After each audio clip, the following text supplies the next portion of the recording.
Это неделя. 7 дней нашей жизни в одной программе. Сергей Дорофеев. Здравствуйте.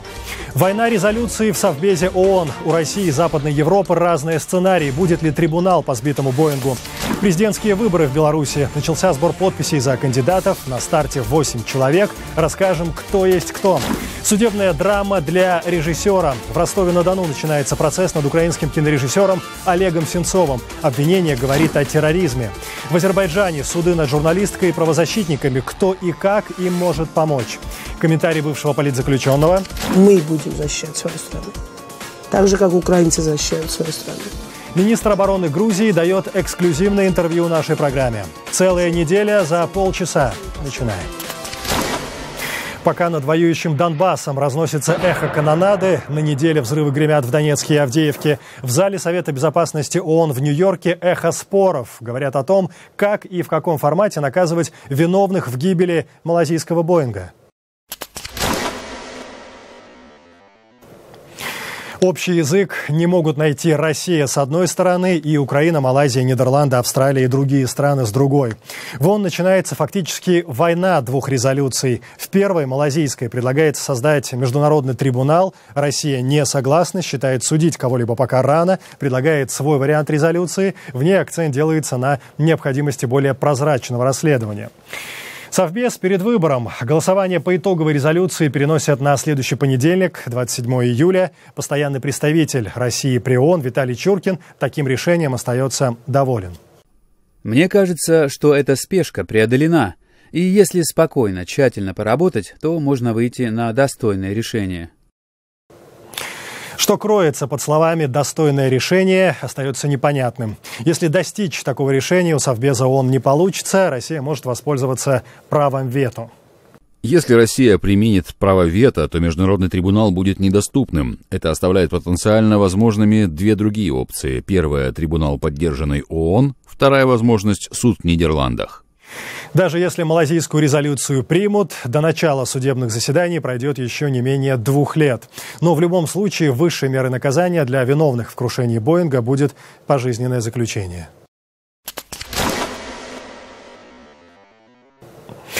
И теперь в Беларусь. Начался сбор подписей за кандидатов в президенты. Выборы 11 октября.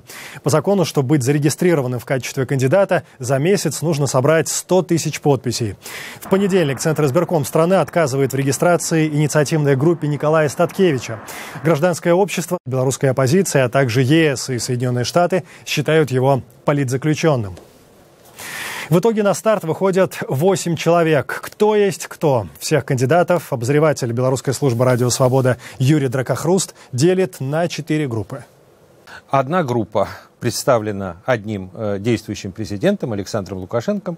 Есть группа также, скажем так, в той или иной степени провластных кандидатов, как их еще называют, спарринг-партнеры президента. Это лидер либерально-демократической партии Сергей Гайдукевич, такой белорусский аналог Владимира Жириновского, и Николай Улахович, лидер патриотической партии, который вообще идет на выборы, говоря, что мы поддерживаем Александра Лукашенко.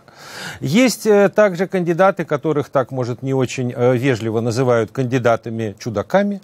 Это экономист Виктор Терещенко с такой достаточно невнятной политической позицией и безработная Жанна Романовская, которая вообще не очень понятно, каким образом попала в эту команду. И, наконец, последнее по порядку, но не по значению, как говорят, это представители оппозиции. Это лидер партии левых, бывшей коммунистической партии Сергей Калякин. Это представительница коалиции «Народный референдум» Татьяна Короткевич, вот еще одна женщина. И, наконец, лидер Объединенной гражданской партии Анатолий Лебедько. То есть, неким образом, можно сказать, политический спектр представлен. Еще стоит сказать о 2 кандидатах, которые не были зарегистрированы зарегистрированы, то есть им даже не дали возможность собирать подписи. Один очень серьезный, другой очень смешной. Серьезный кандидат – это политзаключенный Николай Статкевич. Он участвовал в прежних выборах в 2010 году, был одним из лидеров протестов после выборов, и вот получил 6 лет тюрьмы, 5 из них он уже отсидел. Определенные политические группы выдвинули его как кандидата в президенты. Им было отказано на том основании, что вот как бы по закону человек, который сидит в тюрьме, не может быть кандидатом. И еще один кандидат, бомж, который тоже, так сказать, выдвинул себя и начал такую достаточно веселую, стебную кампанию. Ну, авторитарная власть очень не любит юмора, стеба, она его плохо понимает. Вот, и поэтому решили, так сказать, и одного, и другого, в общем, что называется, от греха подальше, с самого начала вырубить из кампании. Мне остается добавить, идти несколькими колоннами оппозиционные кандидаты решают не сразу. Сначала они пытаются договориться о едином сопернике Лукашенко, расходятся после того, как общего языка в своих стратегиях не находят. Такой сценарий власть, безусловно, устраивает, сходятся во мнении независимые аналитики.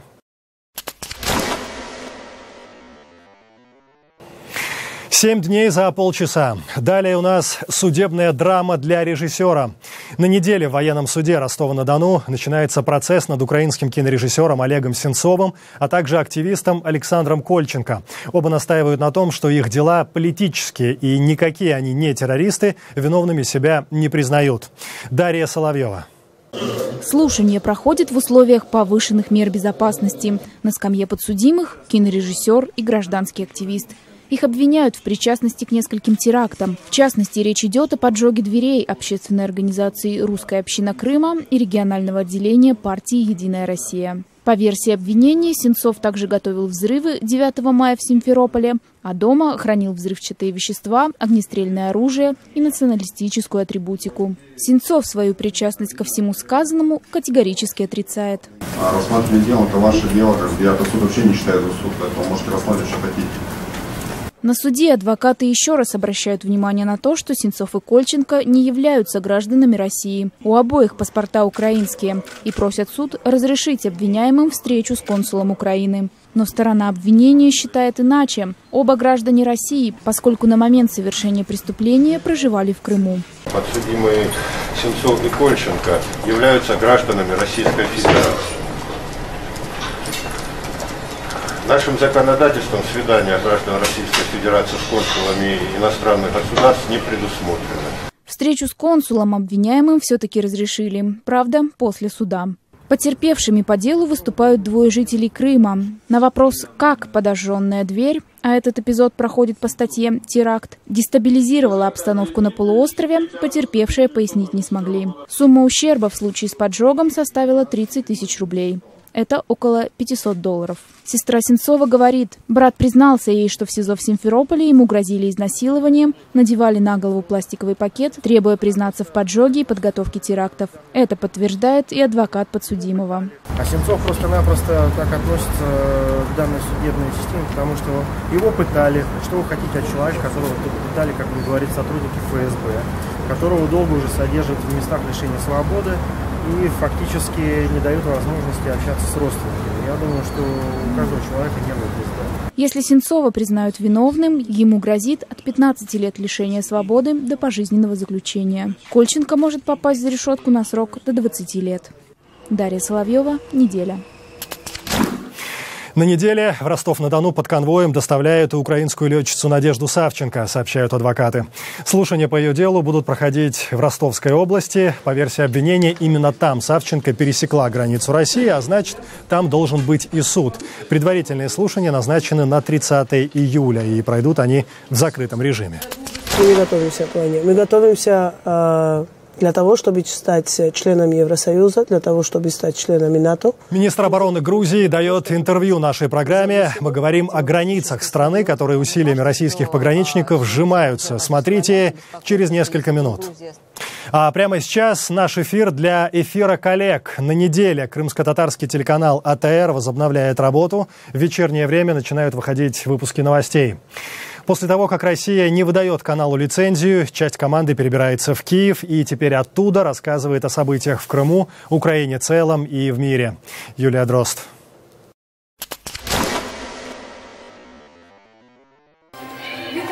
Приветствую, в эфире новости. Сегодня информационная служба новостей на телеканале АТР возобновляет свое вещание.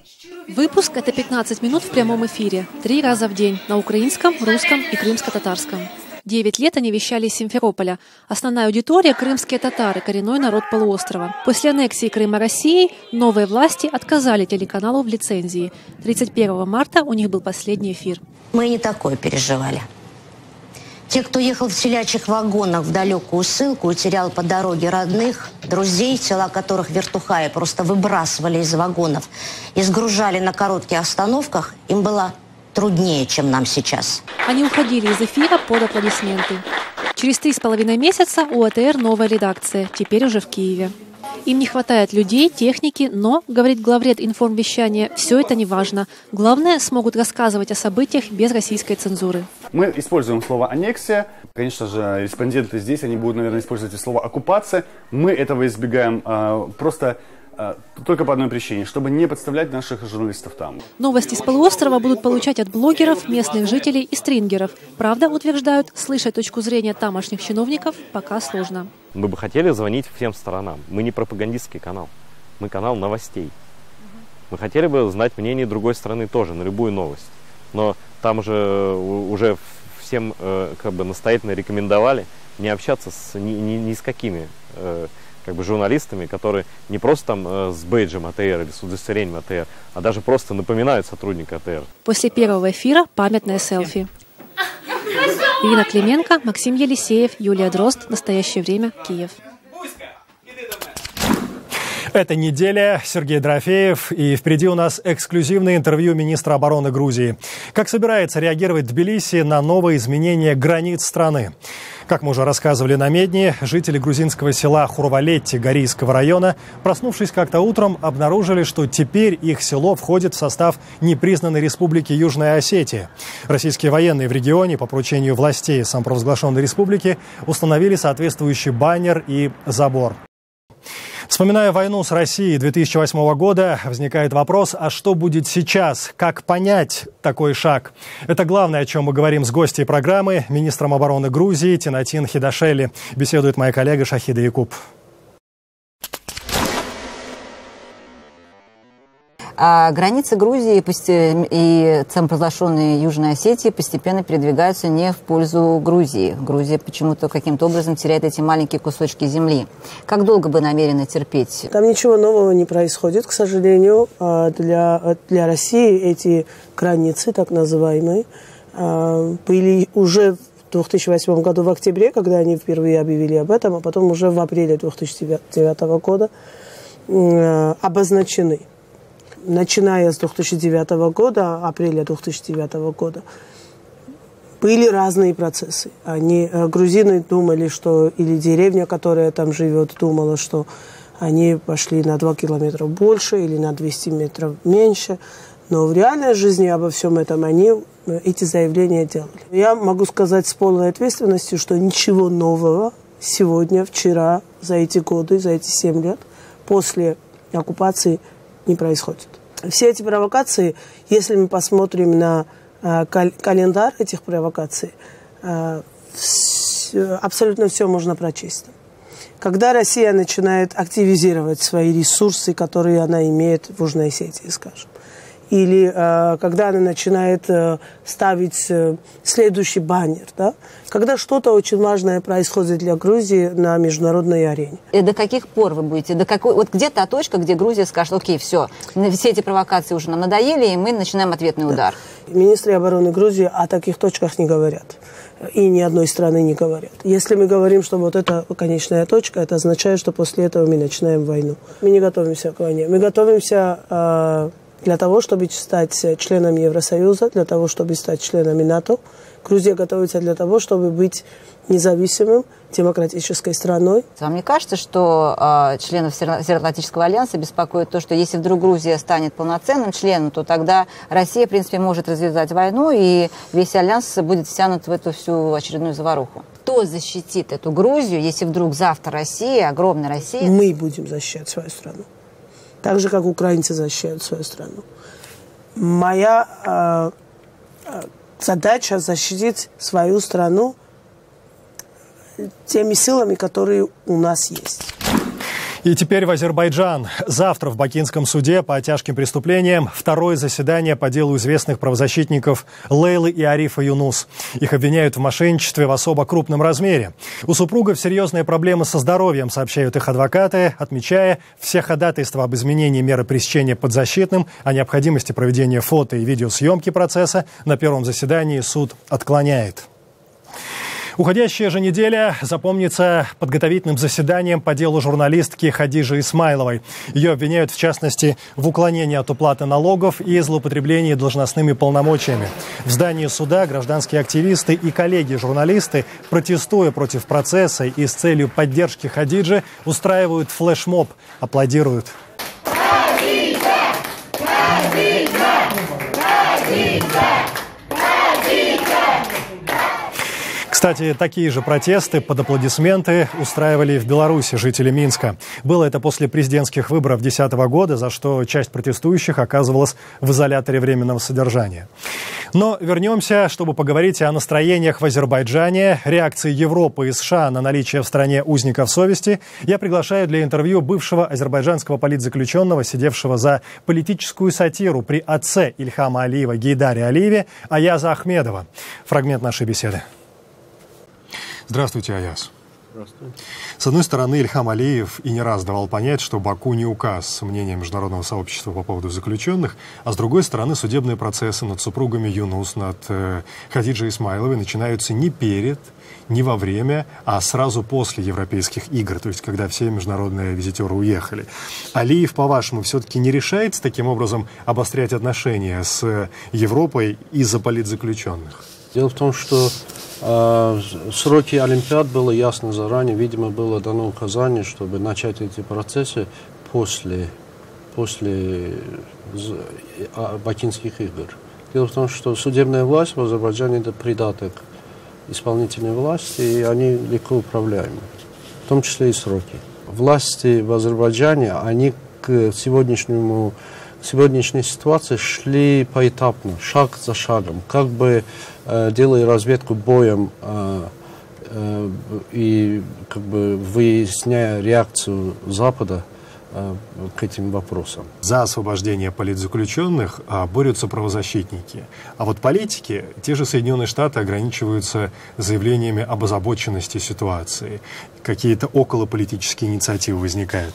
И порой складывается такое стойкое ощущение, что азербайджанские политзаключенные, они предоставлены сами себе. Выгодное географическое расположение Азербайджана, непростая ситуация сейчас в регионе, богатые недра страны, все это, по-вашему, делает позицию США и Европы менее категоричной в этом вопросе? В частности, несомненно, это одна из причин.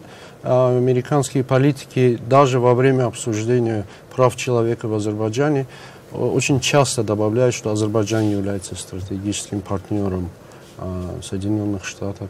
Критики часто отмечают двойные стандарты, в том числе в внешней политике США по отношению к Азербайджану. Лейла Юнус, то есть ее обвиняют в шпионаже. Дело в том, что я прекрасно знаю мотивацию правоохранительных органов Азербайджана.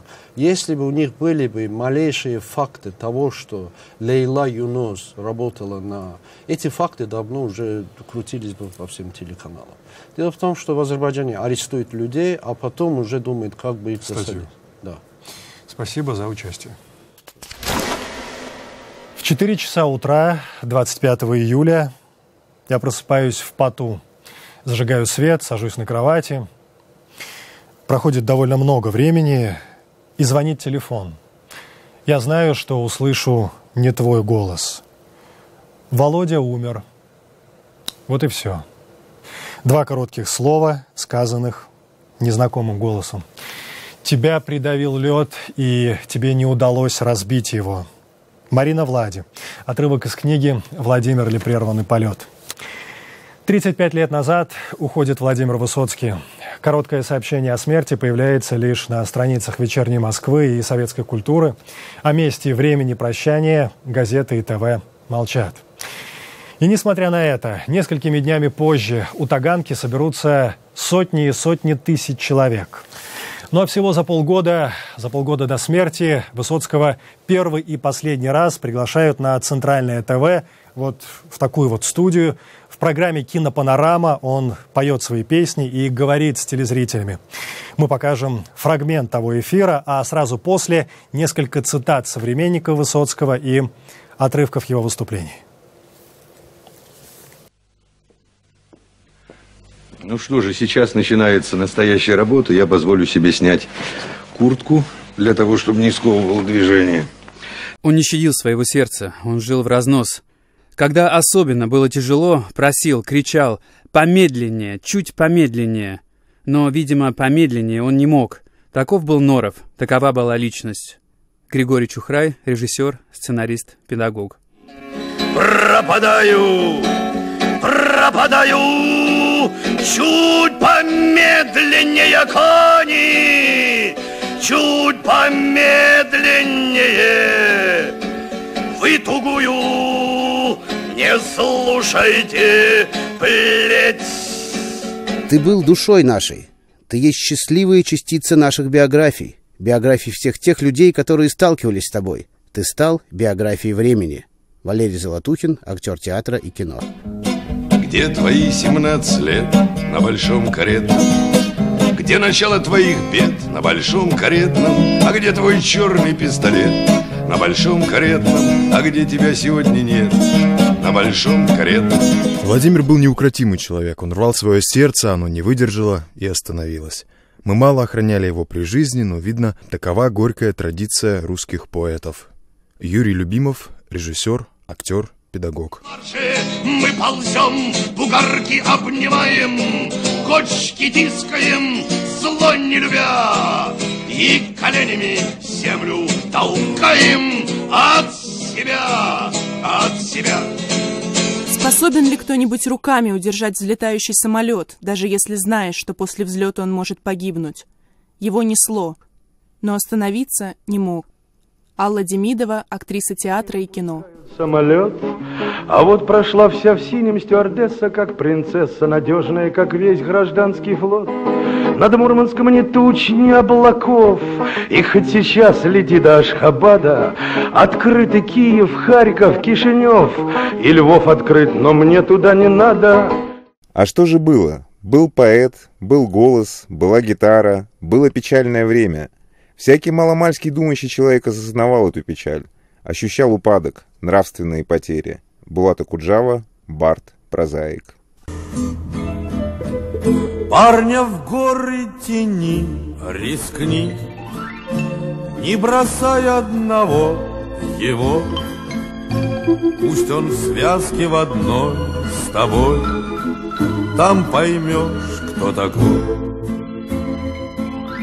Он обладал поразительным даром песни, через которую любил, ненавидел, презирал, нежно относился, надеялся, мечтал, болел, мучился.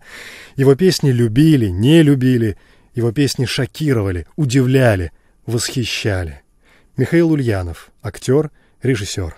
Я не люблю манежи и арены, на них миллион меняют по рублю. Пусть впереди большие перемены, я это никогда не полюблю.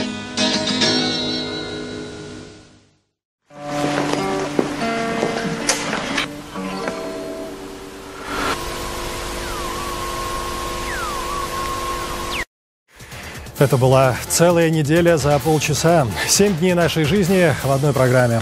Все выпуски на сайте quarantine.tv, в социальных сетях и в эфире ваших национальных телеканалов. Я Сергей Дорофеев. Спасибо, что смотрели и думали.